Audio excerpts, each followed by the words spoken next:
Styles here. Welcome to this episode of Mind Your Own Business, where I talk about business, facts, truths, principles, keys, but you might find they also can be pertaining to your life, your real life.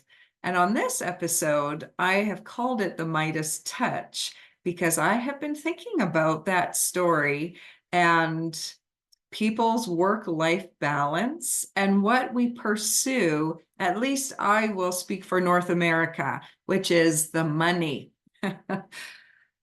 When we begin, and I am speaking for myself, but I'm sure a lot of you might feel the same way. When you begin your career, you're looking to make a good amount of money, maybe the most amount of money, especially when you're an entrepreneur, and the sky's the limit. The reason a lot of people become entrepreneurs is because they don't want to hit that glass ceiling in a corporate job. They want to have control. They want to be able to take their business wherever we want to take that business. And we chase the money thinking that if we get to $1 million, boy, oh boy, we're going to have everything then we've really made it. Then all our dreams will come true. What a life we will have. I know I think like that sometimes. But I was thinking back to one of the first real estate agents that I worked with, and he was a very successful, lovely person, had a wife, 3 kids. The 2 older boys were finished university, and the daughter was in her schooling. And he was 24/7 focused on his clients. The phone went with him, well, pager probably back in those days. The phone went with him. It didn't matter where or when. He was available to his clients. The whole family knew this. I mean, this was just their lifestyle. 10 years later, after I had gone on and was working for myself, he had multiple homes. He had completely renovated 2 multi-million-dollar beautiful properties. He drove a Maserati. He dressed in custom suits. He had his teeth whitened. Boy, you've made it then. And it seemed like everything he touched just turned to gold. He put in the time, he put in the work, and everything seemed to work out, except that 10 years later, he had gotten divorced, and he became estranged from his kids, and he wasn't seeing his grandchildren as often. And he was taking women half his age out for dates, thinking maybe he'll find love again. But, he lost much of the love that he had built over that time. Now, did he think that money was the value and that the pursuit of that would equal love and happiness? I mean, I don't know. I can't speak for him, but I'm sure he didn't. I'm sure he felt everything was going fine and he was going to pursue getting the money in, and the family and the love would just enjoy it, sort of as much as he did. And especially entrepreneurs often do really enjoy the work they do and the clients that they're working with. But I don't think he made a conscious choice to pursue money over family or over relationships. I'm sure he would feel like they did family stuff together, and they had grandparents over, and they had family meals together. But what happened? And might I ask you to take it personally for you? What is happening in your life? And can you learn the lesson that this good man, well, hopefully he can still learn it and change his life. It's never too late. But I'm a fan, I've always been a fan of learning from other people's mistakes. Hindsight's 20/20, they say. So I'll always ask people, what hindsight can you give me? Because I don't want to make those mistakes. And so when we look at wealth, what is it really? What is being rich really about? Is it the family? Is it deep relationships? Is it being able to have joy in your heart? Having myself, experience quite a rough time and poor childhood and all that kind of stuff. Yes, we need food to eat. We need to have a shelter over our head, but once we have our basic needs met, how much more money do we need to pursue in order to create the life we want? And what is that life we think we want? I'm sure you have seen, as I have enjoyed those, there's a few documentaries about the few places in the world where the most centurions live, the people who are over 100 years old, and there's these little pockets, and they've been studied. And after watching these documentaries, I can tell you, I don't think possessing gold was part of their secret sauce in living such rich, happy lives. No, in fact, quite the opposite. Relationship, eating good food, gardening, these basic life skills and life relationships. So, what is the truth about wealth? And I want to put that in your lap today. What is your truth? What are the riches that fill your soul? And why isn't this top of mind if it isn't? And I will say, take a lesson from King Midas, who is the original Midas touch. I've got the story right in front of me here. He ruled a country in Asia Minor. He had everything a king could wish for. He lived in luxury in a great castle, and he shared his life of abundance with his beautiful daughter. Even though he was very rich, Midas thought that his greatest happiness was provided by gold, and he used to spend his days counting his gold coins, and he would occasionally cover his body with gold objects as if he wanted to bathe in them because money was his obsession. So one day, Dionysus, the god of wine and revelry, passed through the kingdom of Midas, and one of his companions, a satyr named Silenus, got delayed along the way. Silenus then got tired and decided to take a nap in the famous rose garden surrounding the palace of King Midas. There, the king discovered him and brought him into the palace and had him stay for a couple of days.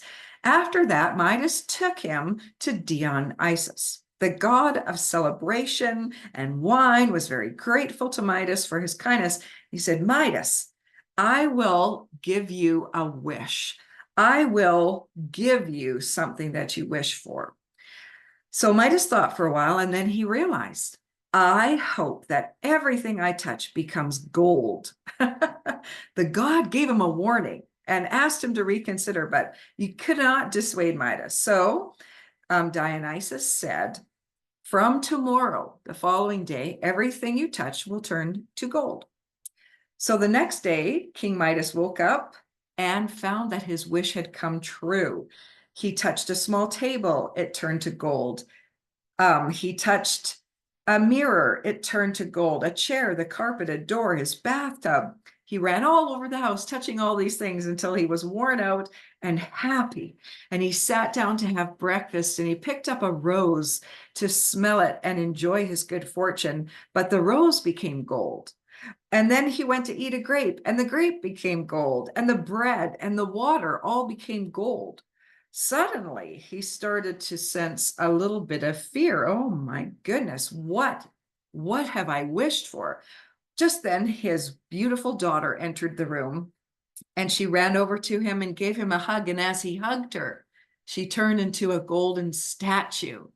At this point, he realized the error of his ways. Gold wasn't what brought love into his heart, and he prayed to the god of wine and revelry, please take this from me. It had become a curse. So the god Smolgy heard Midas, felt sorry for him, and said, King Midas, you need to go to the river and bathe your hands in the water until the gold runs out. So he went and he put his hands in the river, and they say that the Greeks could still find gold after he had done that on the banks of the river. And when King Midas went home, everything was returned back to normal. And from then on, it says that King Midas became a better person and generous and grateful for all of his goods and life. So he shared his bounty with everyone. What do you think of that story? What lessons come to your mind? Can you take it personally at all? When was the last time that you looked at Maslow's hierarchy of needs? I know years ago I studied it, and you just figure, okay, yeah, I know it, I get it. But I looked it up again, and it's very interesting if you haven't looked at it to consider Maslow's hierarchy of needs, because certainly at the bottom of the triangle, there are our basic needs that need to be met. These are number one, and we cannot enjoy life without food, water, shelter, safety, security. But then the needs, once our basic needs are met, then the needs turn into a need to feel a belonging, to feel loved, to have relationship and friends. And then our needs turn into our own need to have esteem, and a feeling of accomplishment and our own feeling of value. But the highest point of the triangle is not abundant gold. It is not riches. It is not monetary wealth. The top of Maslow's hierarchy of needs is self-actualization, the ability to reach one's own full potential, to become everything that we are capable of. And so we see even with King Midas, when the gold didn't bring him what he wanted, he in turn became a better person and shared his wealth. I think I'll say it's something to think about. If you were to be granted a Midas touch, what would you want that to be? Would you want your touch to bring, what would you want your touch to be to bring true value to you? If you walk into a room, can you make something better than it was before? When you see a person, can you make something better than it was before in some way? A touch of praise or a kind word, some thoughtfulness, some kindness. And it's very hard to give those things if we don't first give them to ourselves. So maybe the first Midas touch is to touch our own heart and our own mind and our own self and give us what we need, and take some time with that, so that then we can reach the top of the triangle in self-fulfillment by giving, becoming a better person, and a more holistic kind of happiness. So I do often talk about the ability to create a business and make money and reach goals. But on this episode, let me temper that with the Midas touch and what's truly important and what truly brings value. And when you look back over your life and remember some good memories, you have that feeling in your heart and in your soul and in your spirit of where the joy comes from. And it is that abundance of love and kindness, and feeling that knowing that you have the value inside of you and being able to give that to somebody else. Okay, that's my 2 cents for today. Thank you for listening. And I hope that you will think about that for yourself and go home and take an action of whatever step that you're at. Let it make a difference in your own life. And on my next episode, I'm going to talk about some marketing myths that we think are true. And they're not true. They they were told to us from some advertising, and now everyone thinks they're real. So I don't want you to think something's real if it's not. So listen in for marketing myths on my next episode. Thanks for today. I hope you're taking something away. Have a good day, and bye for now. Buy with style, sell with Sue. It's your move.